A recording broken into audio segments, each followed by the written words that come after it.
할렐루야. 우리 옆에 분하고 서로 인사를 나누겠습니다. 잘 오셨습니다. 은혜 받으세요 하고 인사하겠습니다. 오늘 12월 마지막 주일입니다. 오늘 유튜브를 통해서 또 국내외에 계신 모든 분들 있는 자리에도 주님의 은혜와 평강이 함께 하시기를 기원하겠습니다.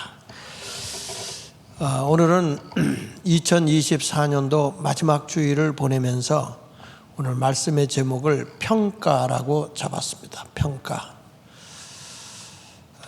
어떤 개인에게도 역사가 지나가고 난 뒤에 어떻게 그 사람을 평가할까 상당히 중요한 거죠.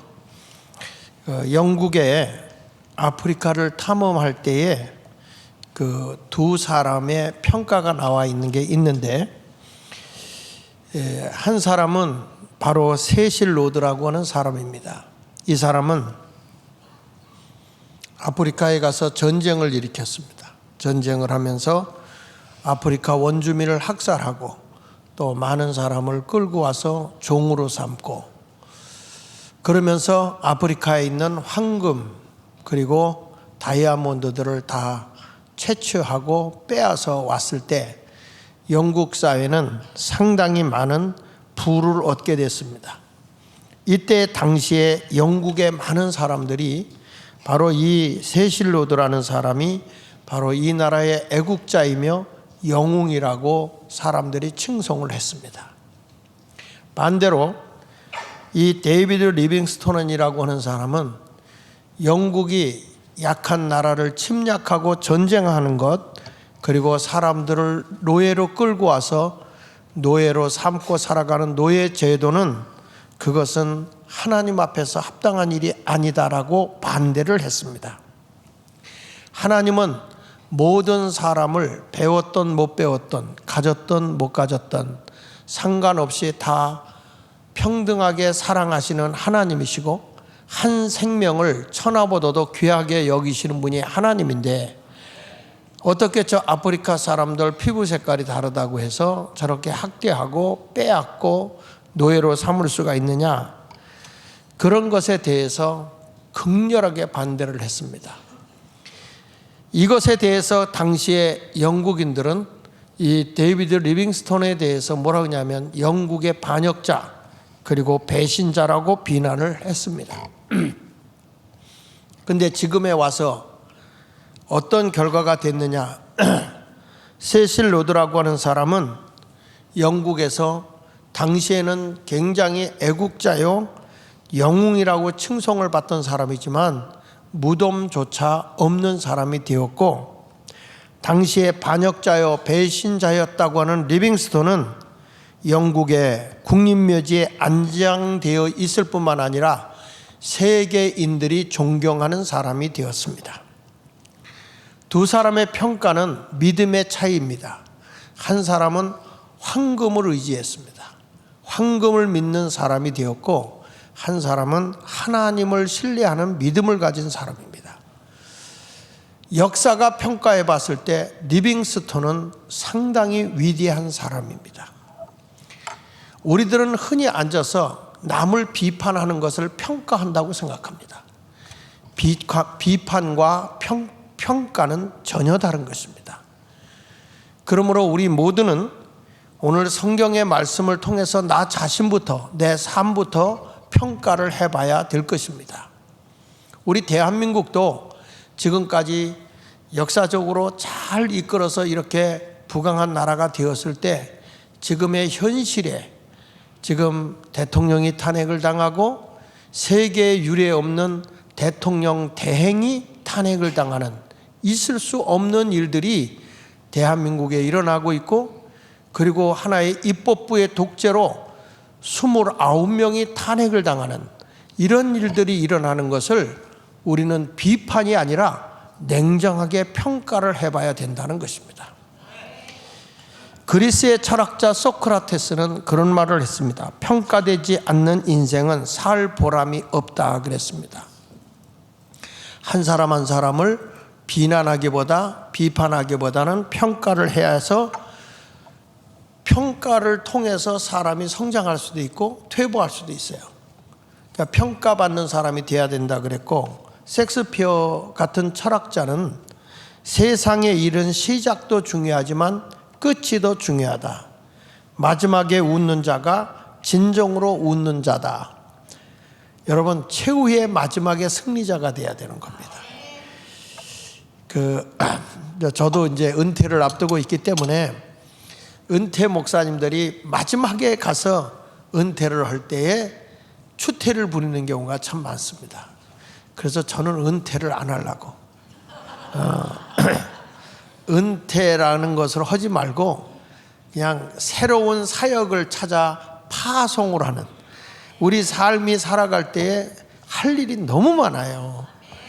근데 이제는 교회에 묶였던 나는 대한민국에, 병든 대한민국을 사상적으로 병들어 있는 이 나라에 다시 근현대사를 재조명하고, 그리고 이 국민을 지금 전교조론에서 아이들이 병들어 있는 이런 것을 깨우면서 다시금 저들에게 교육을 통해서 대한민국을 깨워야 대한민국의 내일이 있습니다. 이번에 우리가 아무리 데모하고 우리가 광장에 나가서 다시 대통령이 돌아왔다고 할지라도 여러분, 우리나라는 다 사상적으로 이미 이 안토니오 그람시가 말한 대로 진지전이 구축되어져서 세뇌가 다 되어 있는 상황이기 때문에 이것을 새롭게 우리가 이 자유민주주의, 자유시장 경제, 이것에 대해서 우리가 새롭게 교육이 되지 않으면요, 대한민국은 내일이 없습니다. 그래서 이것에 대해서 교육의 사업을 좀 하면서 대한민국을 미래를 향해 갈 수 있는 그 일을 해야 되겠다. 몇 분이 만나서 그 얘기를 했더니 목사님의 그 뒤에서 한 달에 10,000원씩 해서 1차로 10,000명 후원자가, 왜냐하면 저들을 교육시키는데 1년에 얼마나 드느냐, 왜냐하면 주사파에 들어갔다 나온 사람들 있잖아요. 이런 사람들을 통해서 주사파의 전술과 전략 같은 걸 다 배워야 돼. 그래서 우리 교회부터 그 교육을 받고 싶은 사람 몇 사람 교육을 시켜가지고 강사로 세우려고 합니다, 제가. 근데 그분들에게 제가 어저께도 말씀을 드렸더니 얼마든지 해주겠다고 하더라고요. 이런 교육을 받으면 세상을 바꿀 수가 있어요. 그러니까 저들에게 끌려갈 필요가 없습니다. 저들의 경제 생태계까지도 다 바꿔놓을 수 있는 거예요. 이런 교육으로 이제 가서 하나님의 복음과 함께 대한민국을, 기독교의 복음으로 대한민국이 건립된 나라이기 때문에 복음과 함께 건전한 교육이 되면 분명히 대한민국은 살 수 있어요. 지난 크리스마스 때 우리 손녀딸이 와서 저한테 그래요. 할아버지, 대통령이 뭐예요? 그래. 뭐라고? 대통령이 뭐예요? 너 그 말 어디서 들었냐? 애들이 노래 부르고 다녀요, 대통령이라고. 그 말을 어디서 배웠는데 학교 선생님이 가르쳐줬대요. 대통령을 대통령이라고. 우리 아이들에게 그렇게 잘못된 교육이 세뇌되고 있습니다, 여러분. 이런 현실 속에 우리가 살고 있고요. 이런 것에서 우리는 냉정하게 다시 한번 대한민국을 평가하고 새롭게 출발해야 된다. 이것을 깨우쳐 주신 하나님께 저는 감사하고요. 이제는 교회에 묶여 있지 않고 이제는 전국적으로 다니면서 이 사역을 한다고 했더니, 이게 교육을 시키는데 1년에 얼마나 드냐 했더니 최소 10억이 든다고 하더라고요. 그런데 우리 교회에 오신 분들이, 목사님, 제가 아는 분들 통해서 1년에 후원자 10,000명을 모아서 그거 10,000원씩, 회비 한 달에 10,000원씩 내서 1년 동안 이렇게 하면 그게 10억이 10,000명이면 12억 정도 나오니까 운영비하고 해서 하면 어떻겠냐. 아, 좋다. 그래서 막 발벗고 나선 분이 계세요. 그러니까 이런 것들을 보면서 앞으로 우리는 나라의 평가를 하고만 있는 게 아니라 새로운 미래를 향해서 전진해 가면 희망이 있게 되는 것입니다. 그래서 마지막에 웃는 자가 웃는 거예요. 그래서 저 은퇴할 때 울지 않으려고. 그리고 은퇴라는 말은 모든 것을 내려놓고 쉬는 게 은퇴예요. 사전에 보니까. 나는 새롭게 일해야 되니까 은퇴 안 할게요. 여러분들도 은퇴하지 마세요. 서류상으로는 은퇴일지 모르지만 이 일은 중단돼서는 안 된다, 그런 얘기예요.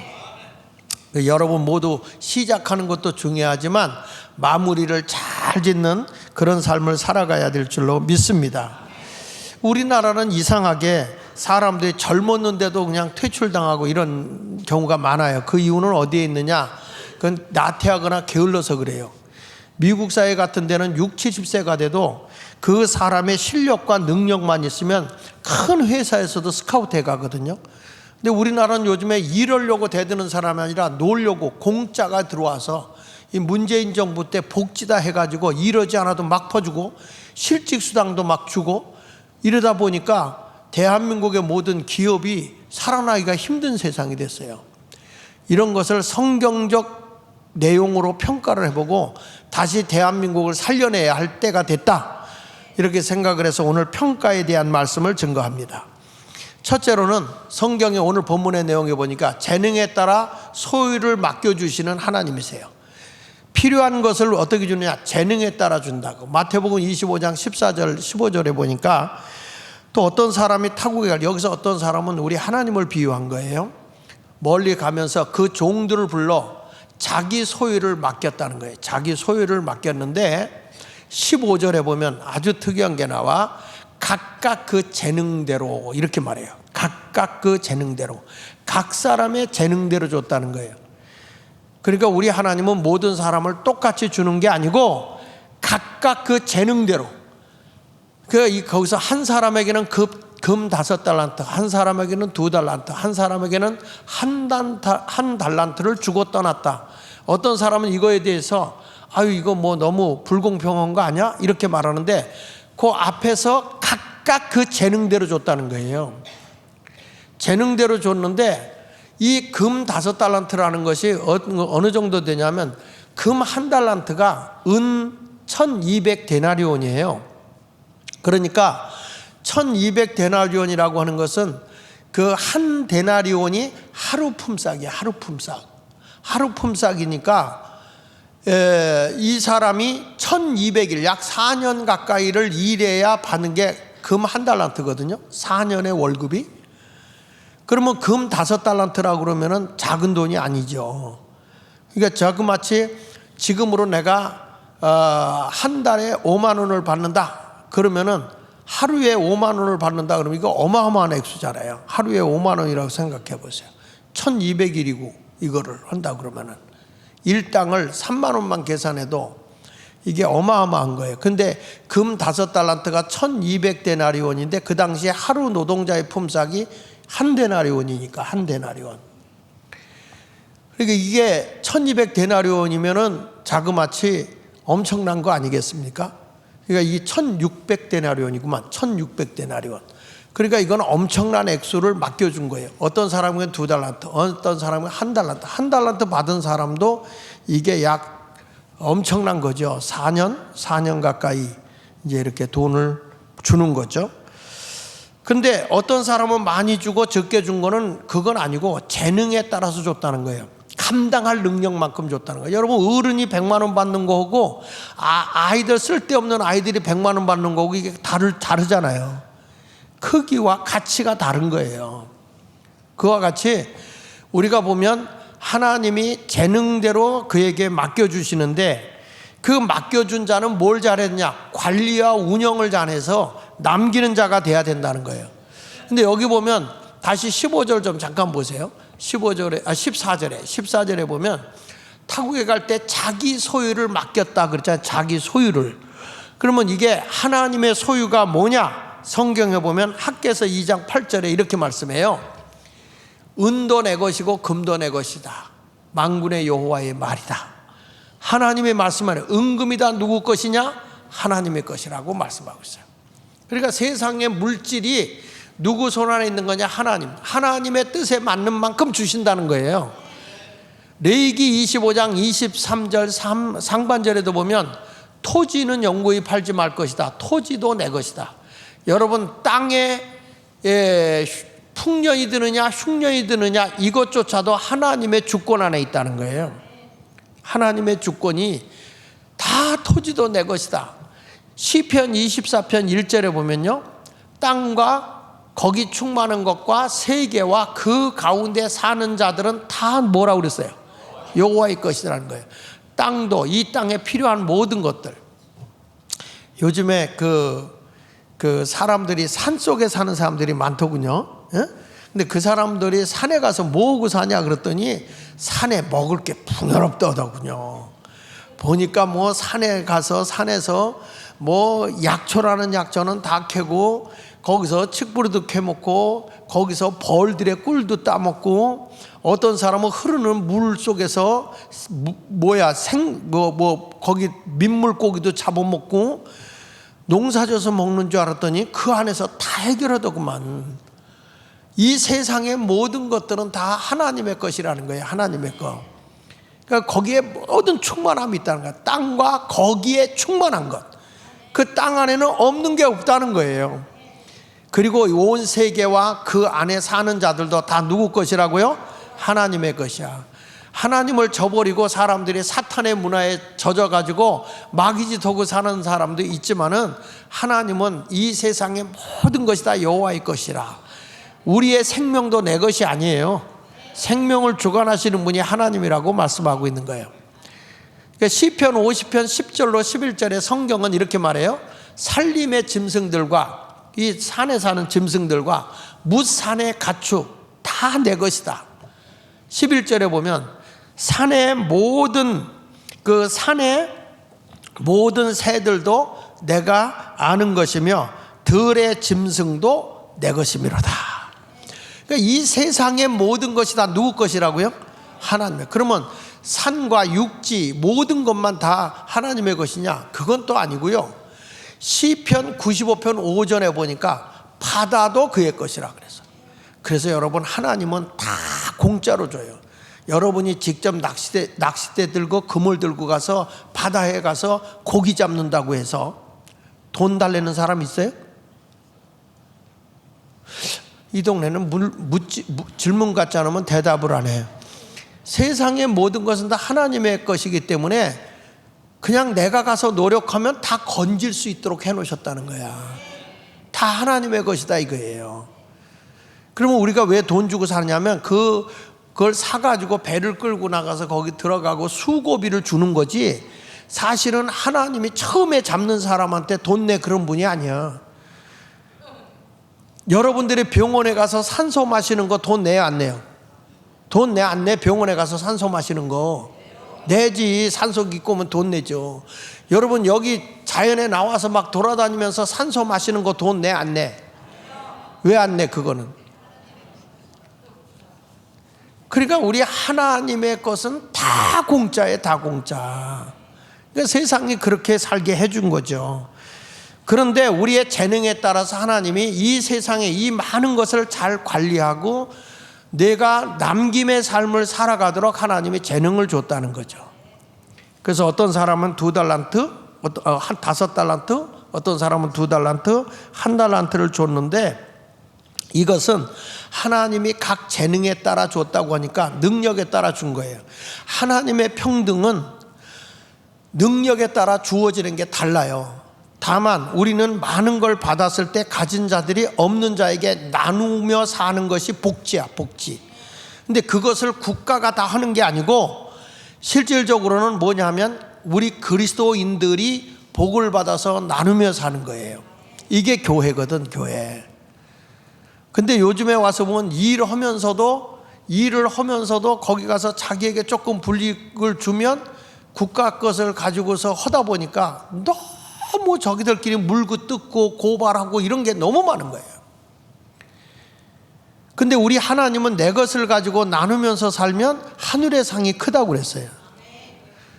지금 대한민국이 병 들어가고 있는 것이 그냥 일을 하다가 내가 실직을 해도 실직수당을 주니까 부득이해서 자기가 실직하는 게 아니라 그것을 악용을 하는 것 때문에 대한민국이 위기가 오는 거예요.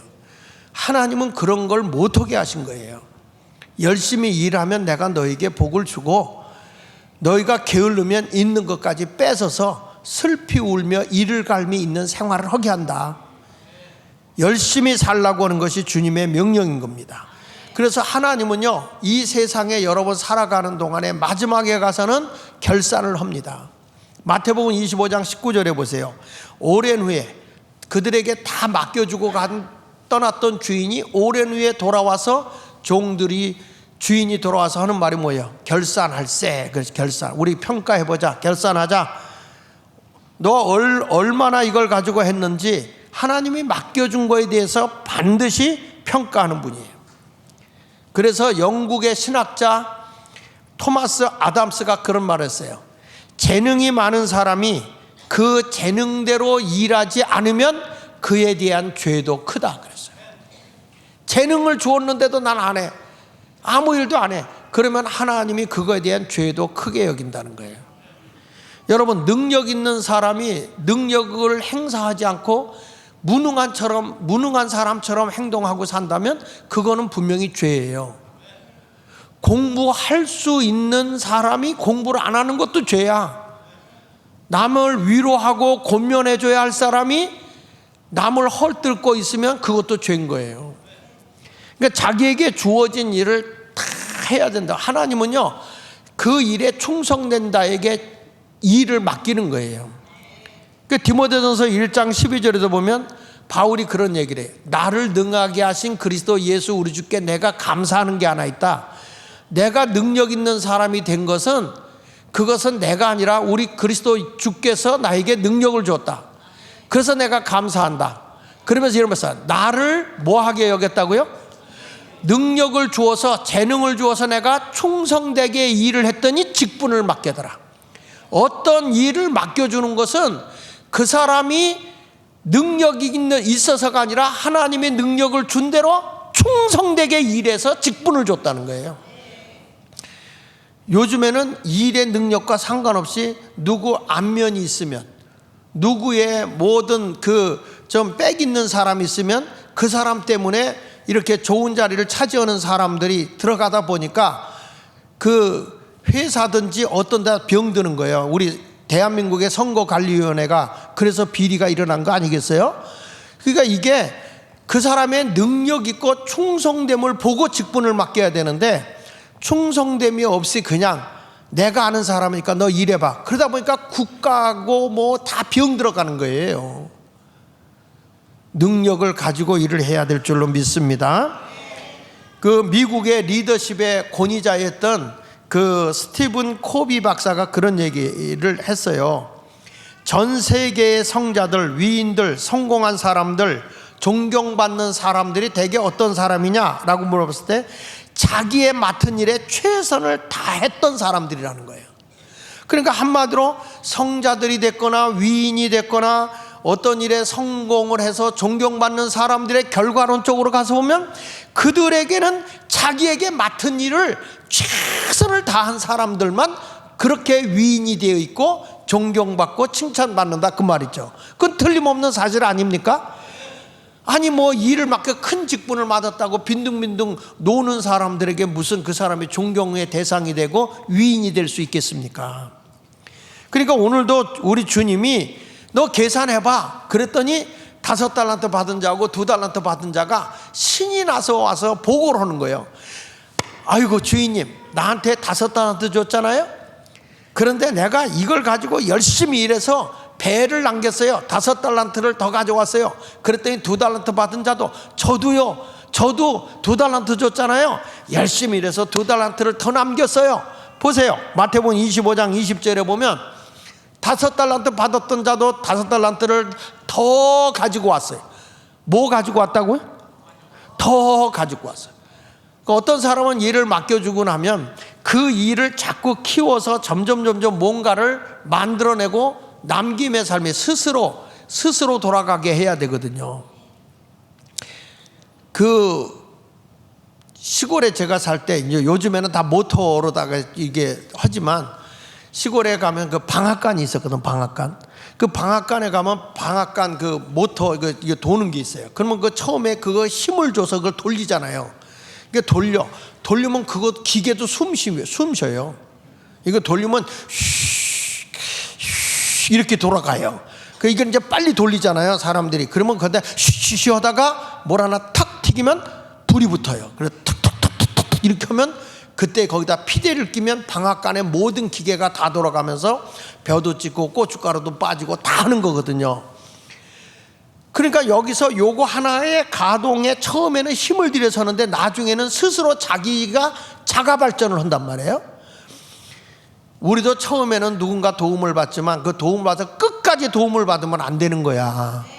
도움을 받고 난 뒤에는 자가 발전하는 거죠. 저도 처음에 교회를 개척할 당시에 어렵지. 너무 힘들었어요. 어려우니까 급하니까 사람을 찾아가서 도움을 요청하더라고. 그 내가 우리 작은 아버지를 찾아갔죠. 금호제일교회 큰 교회잖아. 거기다 나왔으니까. 그러니까 뭐 우리 작은 아버지 저를 되게 좋아했어요. 그리고 그 집 애들도 내가 가요 공부도 시켜주고 막 공부도 시켜주고 그랬어. 그랬는데 내가 여기 어려울 때 도와주세요 그랬더니 와, 한마디로 그렇게 냉정할 수가 없어. 돈이 웬수야? 그리고 쳐다보지도 않아요. 얼마나 자존심이 상가는지. 와, 난 자존심 하나는 좀 셌거든요. 그때 제가 지금도 기억나. 내가 2번 다시 가서 손 벌리면 인간이 아니다. 그리고 제단에 엎드려서 무릎으로 기도를 하기 시작하니까 성령의 역사가 일어나고 불이 붙고 막. 그래서 교회가 활성화가 되고 커지니까 그제서 저를 불러다가 야, 우리 교회 부흥회해봐. 너 기도원에 와서 해봐. 자가 발전이 되니까 그때서 하는데, 부흥회를 가는 데마다 내 조카 하나 데려다 부흥회 한번 해봐. 잘해. 그 교회도 스스로 나 한 푼 안 도와줬어. 그런데도 스스로 일어나서 했어. 그래서 제가 40년을 넘게 부흥회를 다닌 거예요. 여러분, 이게 내가 만약 그때 못 일어나고 장빌빌 하고 있었어 봐. 누가 쳐다나 보겠어요? 그런데 남기니까 되는 거예요. 자, 22절에도 2달란트 받은 자도 와서 저도 2달란트를 남겼나이다. 보세요. 신이 나서 보고하는 거예요. 하나님은요, 남김이 없이 낭비하는 사람은 다 뺏어버려요. 누가복음 16장에 보면 어떤 한 부자가 멀리 떠나면서 청지기에게 모든 일을 맡겼어요. 이 청지기라는 거는 모든 걸 관리하는 사람이잖아요. 맡겨주면서 누가복음 16장 1절에 보면 주인의 소유를 다 맡겼더니 소문이 들리는 거야. 뭐라고 들리는 거 아니? 주인이 맡겨준 걸 막 낭비한다는 거야. 안 써도 되는 데 가서 막 쓰고 있다, 이런 소문이 들리는 거예요. 그래서 주인이 딱 그 소리를 듣고 불렀어. 주인을 불러서 2절에 보니까 불러서, 자, 이게 내가 자꾸 낭비한다는 말이 들리는데 이 말이 어찌 된 건지 한번 셈해보자, 계산해보자. 만약에 내가 낭비한 거 있으면 너는 청지기로서 끝이야. 이제는 청지기 직무를 할 수 없어. 이 재산 관리를 못해. 그렇게 주인이 말을 했는데 3절에 보면 청지기가 속으로 뭐라고 하니? 주인이 내 직분을 뺏으니 내가 어떡할까?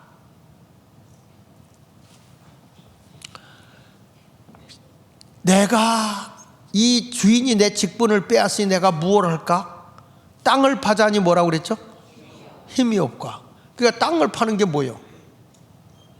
노가다. 원래는 도가다. 한국 사람이 비빔밥을 좋아해서 노는 영어, 가다는 일본어, 이렇게 노가다. 원래는 도가다인데 우리나라는 비벼 넣잖아요. 옥탑방도 옥은 한문, 탑은 영어, 방은 한글, 그러잖아요. 옥탑방. 그러니까 참 이렇게 하여튼 뭐든지 그 땅을 찾아니 힘이 없고 빌어먹자니 노숙자가 되다니 창피하구나. 스스로 오는 거예요. 그러니까 이 사람이 그때 어떻게 하냐면, 내가 할 일을 알았어. 우리 주인에게 빚진 자를 내가 관리하고 있을 때 탕감해 줘야지. 그래서 빚진 자를 불러서 막 탕감을, 여기다 써. 여기 50이라고 써. 너 여기 70이라고 써.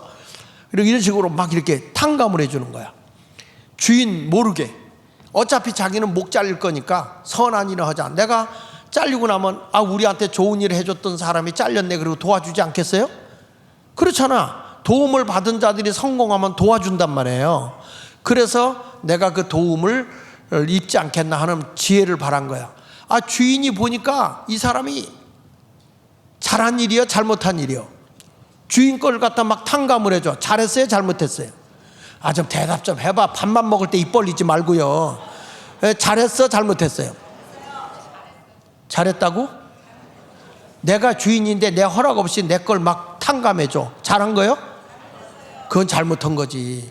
근데 주인이 뭐라냐, 하나님이니까 그런 말 하는 거예요. 참 이 사람이 지혜롭다. 왜? 자기 미래를 준비하고 있다는 거예요. 여러분, 우리도요, 어떤 사람이냐, 나에게 맡겨준 거 가지고 어렵고 힘든 사람에게 나누는 게 미래를 준비하는 거예요. 그래서 낭비는 나만을 위해서 쓰는 건 낭비지만 선을 위해서 베풀고 사는 건 복인 거예요. 그래서 여러분들도 많이 버세요. 부자 되세요. 그래가지고 뭐느냐, 내가 움켜쥐고 있으면 돈은 내가 늘 하는 얘기야. 쓴 것만 내 거라고. 쓰지 않고 죽으면 다 남이 가져. 자식들끼리 칼부림 나고 싸워. 그거는 돈은요, 쓴 것만 내 거야. 선한 일을 위해서 쓰면 하나님이 그걸 갚는다고요. 갚아주는 걸 믿으세요. 그래서 하나님은 어떤 사람이냐, 하나님은 재능에 따라서 어떤 일도 맡겨주시지만 두 번째 가서는 평가가 좋은 사람에게 더 많은 것을 맡겨주시는 하나님이세요. 따라합시다. 평가가 좋아야 한다. 여기 보세요. 마태복음 25장 21절에 남기고 온 사람들에게 한 얘기야. 착하고 주인이 이르되 잘했다. 남긴 자에게 착하고 충성된 종아, 내가 적은 일에 충성하였음에 내가 많은 것을 내게 맡기리니 내 주인의 즐거움에 참여할지어다. 할렐루야. 그러니까 너 더 많은 거 내가 줄게. 너는 더 많은 걸 줘야 되겠어. 내 주인의 즐거움에 참여하라. 그 말은 천국 생활이 이루어지는 거예요. 천국 생활이 뭐예요? 나눔이에요. 나눔. 베드로가요, 우리 예수님에게 갖다 준다고 황금 보석을 잔뜩 들고 천국을 갔대. 그래서 예수님한테 끙끙대고 가니까 뭘 들고 왔냐 그랬더니 황금 보석, 예수님에게 선물 드리려고 지상에서 제일 좋은 거 드리려고 갖고 왔어요. 그랬더니 예수님이 그러더래. 야, 천국에선 그게 아스팔트용이야. 그러더라는 거야. 말귀를 못 알아듣네. 천국에선 그런 거 쳐다보지도 않는다 이거야. 그러니까 이 세상에서 천국 생활을 즐기려고 하면 꼬부치는 사람 되지 말고 나눔의 삶을 사십시오. 거기 23절에도 보면은 그 주인이 2달란트 받은 자가 배로 남겨오니까 칭찬하는 거예요. 착하고 충성된 종아, 내가 적은 일에 충성했으니까 내가 더 많은 것을 내게 맡기리니 내 주인의 즐거움에 참여할지어다. 그래서 일하는 사람은 점점 일이 많아요. 이런 분이 있더라고. 교회 오면 왜 목사님 자꾸 나에게 일만 많이 주냐고 그러는 사람이 있는데, 잘하는 사람은 일이 점점 많이 오는 거예요. 이게 천국 생활인 거예요. 그러니까 교회 안 하고 막 그게 죄요. 능력 있는데 안 하면 또 그게 죄요. 열심히 해야 되는 거예요. 여러분 모두 그런 아름다운 삶을 살아가십시오. 많은 걸 줬는데 내가 이렇게 나눔의 삶을 안 하잖아. 그러면 하나님이 남김이 없으니까 안 주는 거예요. 너만을 위해서 살면 낭비잖아요. 그래서 여러분들도 열심히 사세요. 여기 보면 이 5달란트 받은 자나 2달란트 받은 자가 재미있는 게 뭐냐면 딱 주잖아요. 가만히 있는 게 아니야. 16절에 보니까 5달란트 받은 자는 바로 가서 그것으로 뭘 했다고요? 장사하여 5달란트를 남긴 거야. 가만히 본 게 아니야. 장사한 거예요. 누구한테 뭐 이렇게 투기한 게 아니야.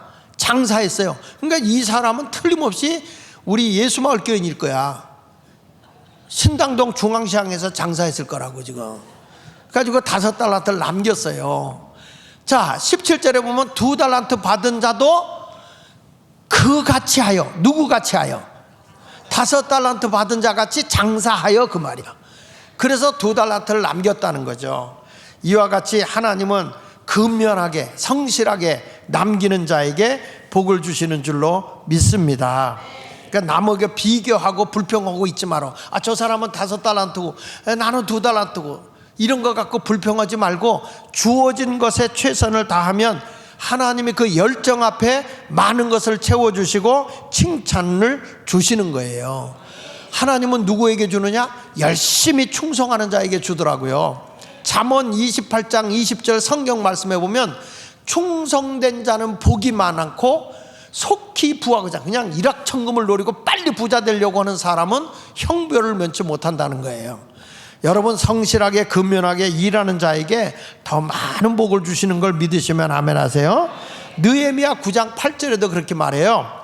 그의 마음이 주 앞에서 충성됨을 보시고 그와 더불어 언약을 세우사 가나안 족속, 헷 족속, 아모리 족속, 브리스 족속, 여부스 족속, 기르가스 족속의 땅을 그의 씨에게 주리라.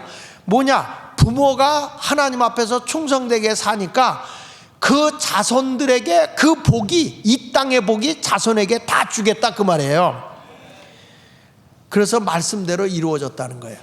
부모님들이 성실하게 충성되게 잘 살잖아요. 그 모든 복이 나 때에 못 받으면 자손 때에 가서 그 복이 임하더라고. 할렐루야. 그러니까 저도 우리 부모님 때는 역사적 가난의 사명을 띠고 이 땅에 나도 태어났거든. 부모님이 너무 가난하게 살았으니까, 먹을 것도 없이 살았으니까. 그렇지만 지나고 가서 보니까 자손 때에, 부모 때는 그렇게 고생하게 살았지만 부모님이 그렇게 베풀어 준 것 때문에 자손 때에 가서 그 복을 받더라고요. 여러분들도 그런 복을 받으시길 바랍니다. 그 노만 빈센트 필 박사가 그런 얘기를 했어요. 일찍 자고 일찍 일어나고 부지런히 일하는 사람이 건강하고 부자가 되며 현명한 사람이 된다 그랬어요. 같이 한번 읽어봅시다. 시작. 일찍 자고 일찍 일어나고 부지런 건강하고 부자가 되며 현명한 사람이 된다. 이런 사람도 있어. 일찍 자고 일찍 일어나는 사람도 있지만 늦게 자고 일찍 일어나는 사람도 있어요. 근데 하여튼 부지런한 사람은 하나님이 복을 주신다는 거예요. 그런데 쓸데없이 부지런한 것도 문제예요. 일찍 일어나는데 맨 쓸데없는 짓만 해. 이건 망하는 거예요. 그 이런 얘기 있잖아요. 새가 아침에 일찍 일어나서는 막 사람을 깨우기도 하고 한다는 거예요. 새가 부지런하잖아요. 그런데 쓸데없이 부지런한 곤충, 벌레들은 괜히 일어났다가 새한테 잡혀먹는다는 거예요. 아무 쓸모없어요. 그러니까 나는 여러분에게 말합니다. 여러분은 일찍 자고 일찍 일어나야 돼. 왜냐? 부지런히 일하기 위해서. 이런 변화가 일어나야 될 줄 믿습니다. 그런데 마지막에 가서 보면 하나님은 평가가 나쁜 자에게는 가진 것도 뺏어요. 평가가 나쁜 자에게는, 이게 하나님의 심판이거든요. 내가 하나님이 딱 봐서 아유 저 게으른 자, 저는 거짓된 자. 아침에 전화가 왔어요. 내 설교하는데 전화가 와 있더라고. 그러길래 내가 뭐 친구 목사한테, 이 사람아, 아니 난 예배 시간에 웬 전화를 걸어 목사한테. 그랬더니 그게 아니고 궁금한 게 하나 있어서 좀 알려달라고. 그래. 뭐냐 그랬더니 이거예요. 거짓말도 100번을 하면 진실로 믿는다. 그 말을 누가 했냐는 거예요. 그걸 위해서 나한테 묻길. 야, 그 내가 얘기했어요. 그거 괴벨스가 한 얘기인데, 괴벨스가 한 거야. 그러니까 100번만 거짓말도 하면 진실로 믿는다. 레닌은 뭐라고 하는지 아십니까? 거짓말도 계속하면 진실로 믿어버린다. 이게 레닌이 한 얘기야. 이게 공산주의자들이 한 얘기야. 이 나치 정권에서 괴벨스가 거짓말도 100번만 하면 진실한다. 그 대한민국에 지금 거짓 뉴스가요, 사람들을 다, 우리 젊은이들을 다 병들게 하고 있어요. 내가 어저께 광화문에 가서 그랬어요. 조중동 다 끊어라. 지금 나라를 전부 다 병들게 하고 있고, 왜 그러냐? 거기에 언론 노조들이 친중 세력들이 장악을 하고 있어가지고 대한민국을 다 망가뜨리고 있는 거예요. 그러니까 이게 평가가 나쁘면 망하는 거예요. 평가가 나쁘면. 여러분들도 악하고 게으른 종이 되지 말고 제대로 들어, 제대로. 아멘입니까? 왜 그러냐? 저는 이렇게 많은 걸 공부하다 보니까 우리나라 지금 현실이요, 악하고 게으른 종이 돼버리고 만 거야. 빚더미에 올라앉았고, 열심히 근면하고, 이 나라가 얼마나 근면하던 나라입니까? 그 노래도 박정희 대통령 때 새벽정이 울렸네, 그거 불렀잖아요. 새벽정이 울리고 많이 불렀잖아요. 새벽정이 어디서 울려요? 옛날에 교회에서 땡그렁땡그렁 울렸잖아요. 교회가 깨웠다고, 교회가. 요즘에는 교회도 내가 제대로 일러줘도 그걸 가짜 뉴스들에게 다 포로가 돼가지고 몰라요. 지금 우리 대한민국이요, 1997년도에 이 1950년도부터 중국이 홍콩을 먹으려고 계속 언론 플레이를 했거든. 그러다가 이제 영국이 지배하고 있던 나라가 1997년도에 이제 50년 동안 스스로 자치구 운영을 해서 이 나라는 스스로 운영하도록 하자. 그렇게 서약을 했어요. 그리고 이제 영국이 물러나고 중국이 맡은 거야, 홍콩을. 그러고 났는데 이게 중국이 그냥 놔둡니까? 저들의 이민 정책을 써가지고 인구도 확 늘려버렸죠. 그렇게 하고 난 뒤에 부정선거로 홍콩의 입법부에 가짜들이 다 들어간 거예요. 지금 우리나라 국회의원들 같이 들어가서 법을 중국의 공산화법으로 다 바꿔버렸어요. 뒤늦게 이걸 알고 천만이 넘게 뛰어나와서 우리도 옛날에 영국기를 들고 나오면서 우리에게 자유를 달라 외쳤지만 이미 법이 다 바뀌어버리니까, 그러니까 지금은 완전히 홍콩이 경제가 완전히 엉망이 돼버리고 지금 그 창녀들이 길거리에 3, 4만 원씩 받고 널브러져 있다는 거예요. 공산화가. 근데 지금 2047년이 돼야 이게 완전히 중국에서 관리하게 됐는데 그러기 전에 벌써 다 넘어가 버린 거예요. 근데 지금 우리나라가 완전히 친중 세력으로 다 장악이 돼버린 거예요. 어떤 일이 벌어진지 아세요? 왜냐하면 우리가 이게 평가를 잘해야 돼. 중국에서 홍콩을 먹고 나니까 중국몽을 꿈꾸는 거예요. 중국몽으로 팍스 아메리카잖아요. 미국이 최강국이잖아요. 팍스 차이나를 만들겠다. 최고의 세계 최강국을 만들겠다는 게 중국이어서 그게 중국몽이야. 그래가지고 아프리카 지역, 아시아 지역에 자본을 어마어마하게 해서 자본 종주국을 다 만들어버리네. 라오스 같은 나라는 완전히 돈으로 다 먹어버려서 빚더미에 앉혀버려서 중국이 다 흡수해버렸거든요. 근데 여러분, 트럼프가 대통령 할 때 중국을 경제적으로 완전히 까부셔버렸어요. 그때. 그래서 이번에 트럼프가 안 되기를 고대했는데 트럼프가 딱 들어섰잖아요. 미국의 대통령이. 중국은 끝났습니다, 여러분. 중국몽이 아니라 중국망이 됐습니다. 중국망. 중국은 망한 거예요. 그런데 중국이 중국몽을 꾸고 있는 이때에 어떻게 됐느냐? 대만을 먹으려고 그래서 타이안을 먹고 뭘로? 부정선거로 침범해서 입법부를 장악해가지고 법을 뜯어 고치려고 그랬거든요. 싸워서 먹는 게 아니라 은밀하게 먹어가는 거예요. 그러려고 그랬는데 대만이 이 컴퓨터가 부정선거라는 걸 안 거야. 그래가지고 거기서 우리는 수개표로 간다. 그리고 사전선거는 없애버렸고 그 자리에서 투표한 걸 바로 그 자리에서 개표한다. 그리고 모든 누구든지 사진 촬영을 하게 허락을 해놨어요. 그래서 부정선거를 못하게 하는 거야. 그 결과 대만이 안 넘어간 거예요. 그래가지고 미국하고 연합해가지고 이 TSMC라고 하는 전자칩, 이것을 개발해서 세계의 경제대국을 일으키게 된 거죠. 그런데 대만이 안 넘어가니까 만만한 게 어디였냐? 한국이었던 거예요. 한국에다 돈을 뿌리니까 이게 막 먹히네. 그래가지고 이게 지금 어떻게 했냐? 그동안에 여러분 그거 기억나요? 우리 이재명이가 여기 가서 쉐쉐, 저기 가서 쉐쉐 하면 된다, 그런 얘기 들었어요? 그게 그냥 나온 게 아닙니다.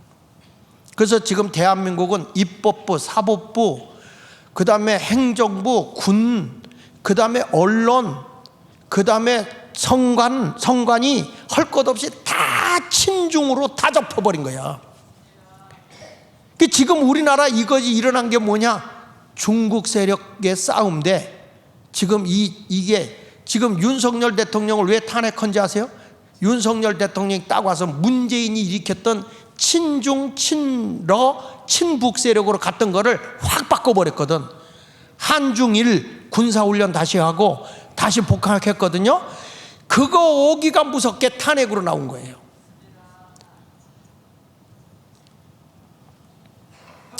근데 우리는 그걸 몰라요.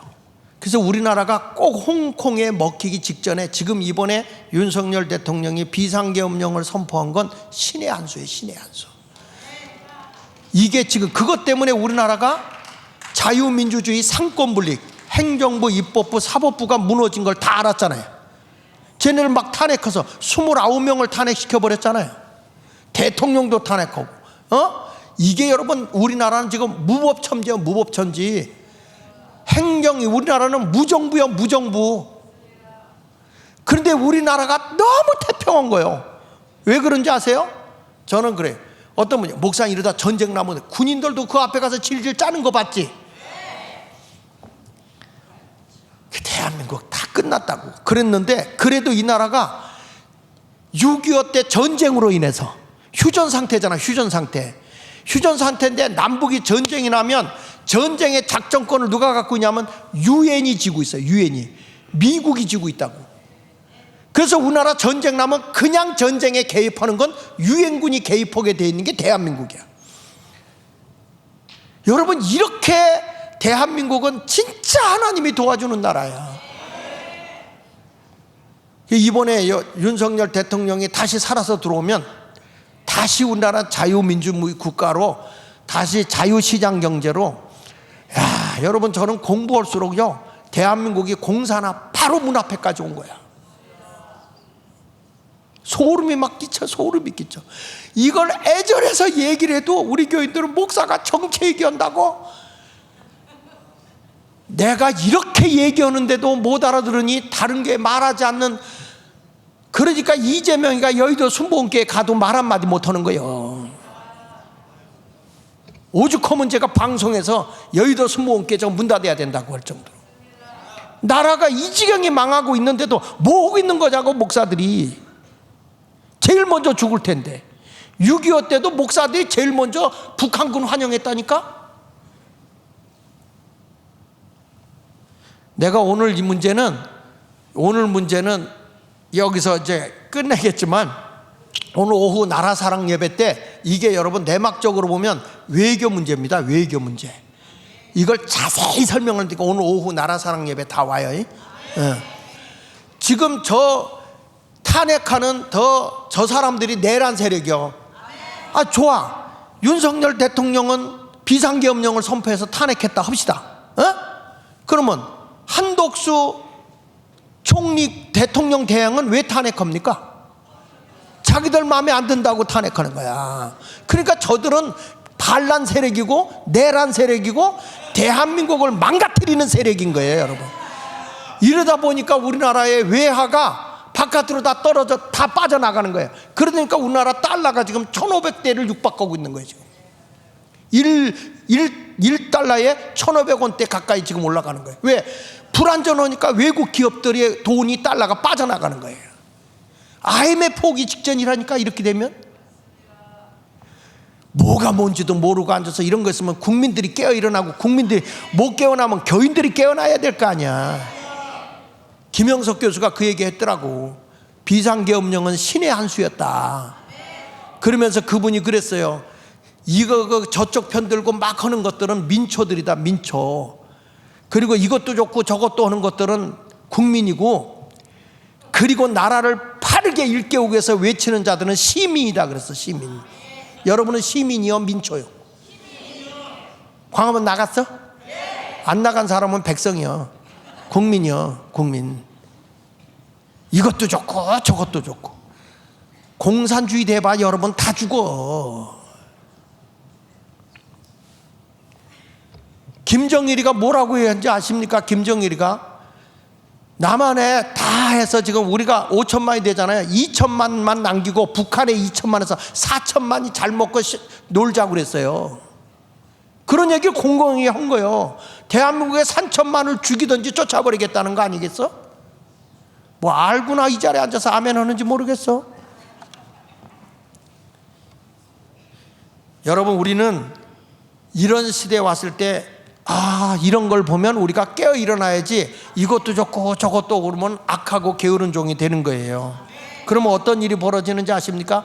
28절 마태복음 25장 28절에 보면 그에게서 한 달란트를 빼앗아 10달란트 가진 자에게 줘라. 같이 읽어봅시다. 시작. 무릇 있는 자는 받아 풍족하게 되고 없는 자는 그 있는 것까지 빼앗기라. 이 무익한 종을 바깥 어두운 데로 내쫓으라. 거기서 슬피 울며 이를 갈미 있으리라. 그랬어요.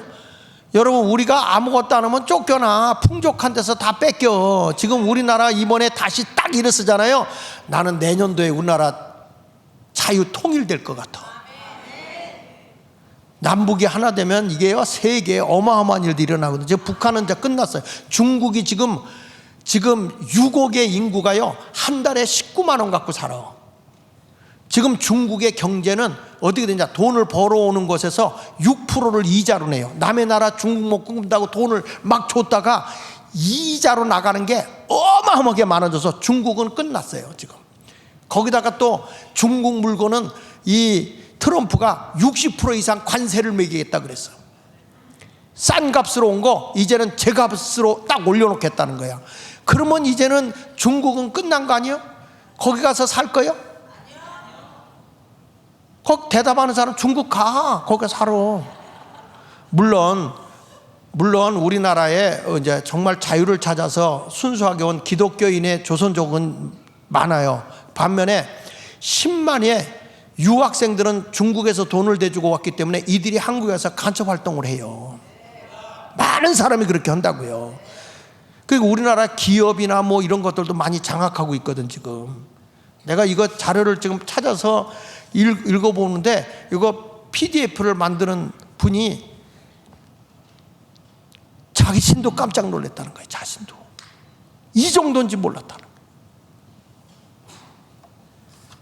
여러분, 그러나 우리나라 그나마 대통령이 생명 걸고 깨어나서 부정선거 밝히겠다, 상권분립 자유민주주의 지키겠다, 그리고 반국가 세력 척결하겠다, 이런 말을 하고 나온 것은 진짜 하나님이 대한민국을 사랑하고 있는 거예요.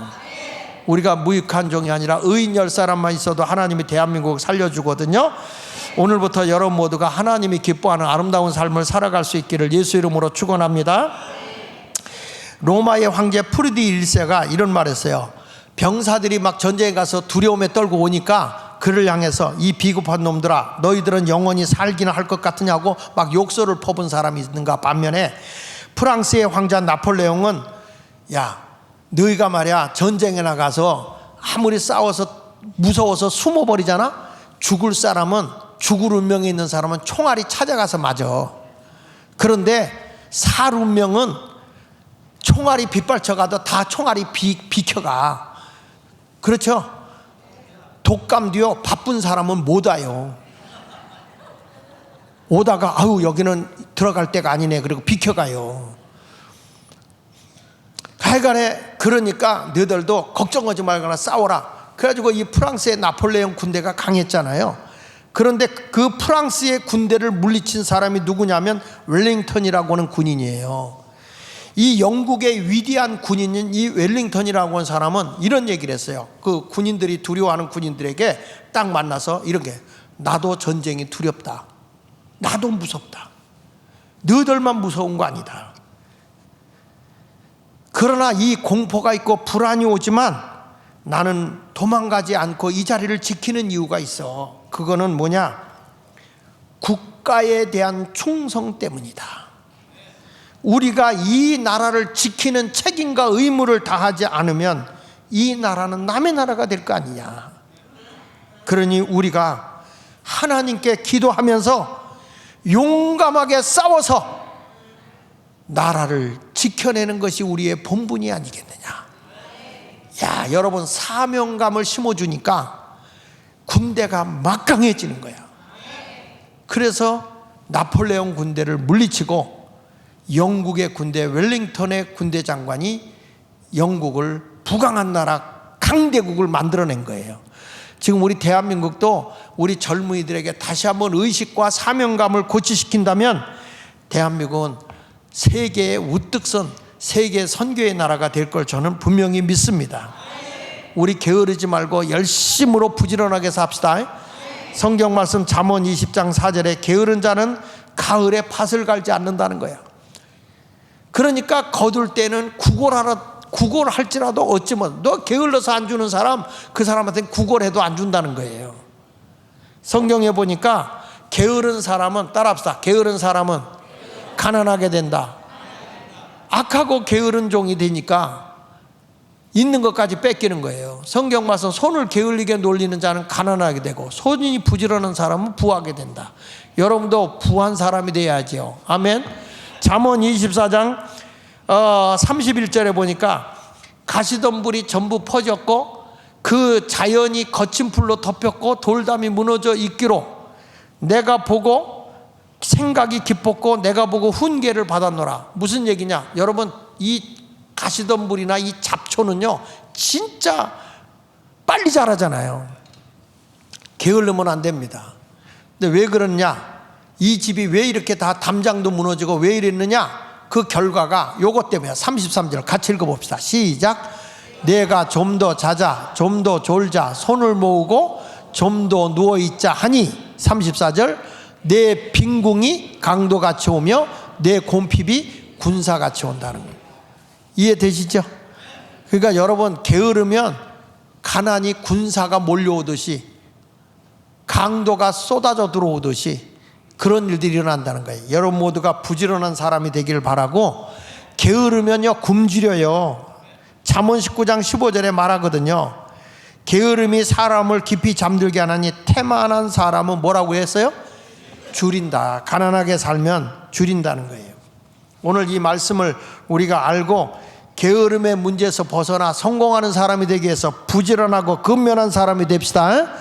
대한민국을 병들게 했던 이 모든 복지라고 하는 것 때문에, 또는 우리 젊은 사람들을 완전히 열심히 일하는 것을 근절시켰던 이런 모든 것, 이런 것에서 우리 그리스도인들은 깨어 일어나야 할 줄로 믿습니다. 프랑스의 소설가 까미가 한 말이에요. 성공하지 못하는 자에게는 게으름의 문제가 꼭 있다 이랬어요. 게으르기 때문에 성공을 하지 못한다. 영국 속담에는 젊었을 때 게으름을 피우는 자는 늙어서 거지가 된다 그랬어요. 젊을 때 열심히 일해야 돼요. 미국의 바운주 목사는 나태한 것도 큰 죄라 그랬어요. 우리 24년도 어떻게 사셨습니까? 여러분들이 바로 잘 살으셨습니까? 지금 경제가 어렵죠? 그러다 낙심하지 마시고 우리가 열심히 기도하면서 부지런하게 살면 하나님은 채워주실 줄 믿습니다. 유명한 영국의 성직자고 토마스 풀로인 역사가는 훌륭한 종은 보상을 잘해주고 나쁜 종은 즉시 내보내라, 이런 말이 있어요. 게으른 사람은 내쫓아버리고 부지런한 사람은 보상을 줘라, 이렇게 말했어요. 우리 모두 이 말씀을 기억하고 이제부터 뺏기는 삶을 살지 않기 위해서 부지런해서 남김의 삶을 살아가는 성도가 되시기를 축원합니다. 지금 우리 대한민국도 다시 한번 우리나라가 일어나야죠. 나는 다시 한번 대한민국이 제2의 건국으로 세계 우뚝 선 나라가 될 걸 분명히 믿습니다. 세계가 지금 대한민국을 다 눈여겨보고 있습니다. 어저께 광화문에 어마어마한 세력이 나왔잖아요. 세계가 뭘 눈여겨보냐면 비상계엄을 선포했는데 국회의원들이 비상계엄을 해제하라. 그래서 해제하는 나라는 역사 이래로 없다는 겁니다. 이렇게 자유로운 나라가 어떻게 이것이 마무리되는가 보자. 이게 세계의 역사가들이 보고 있는 거예요. 그렇기 때문에 우리 대한민국은요, 대통령이 비상계엄령을 선포한 건 가장 합법적인 거예요. 대통령이 할 수 있는 권한이기 때문에 이건 죄가 아닙니다. 지금 종북 세력들과 친중 세력들이 이렇게 프레임을 씌우고 언론도 막 여기다 프레임을 씌워서 우리의 눈과 귀를 어둡게 해서 그렇지, 이렇게 목사들의 입이 열려서 말하는 교회는 괜찮아. 그래서 한국은 소망이 있어. 예수마을교회 때문에 괜찮고, 광화문 교회 때문에 괜찮고, 정광훈 목사 때문에 괜찮아. 하여튼 그래도 이 나라는 그래도 산 목사들이 있어. 대형 큰 교회 목사들은 교인 떨어질까 봐 벙어리가 돼 있어. 등신들이야, 등신들. 역사가 지나고 나봐라. 그건 역사의 길이 남을 거다 아마. 우리 모두 하나님 앞에 깨어 기도합시다.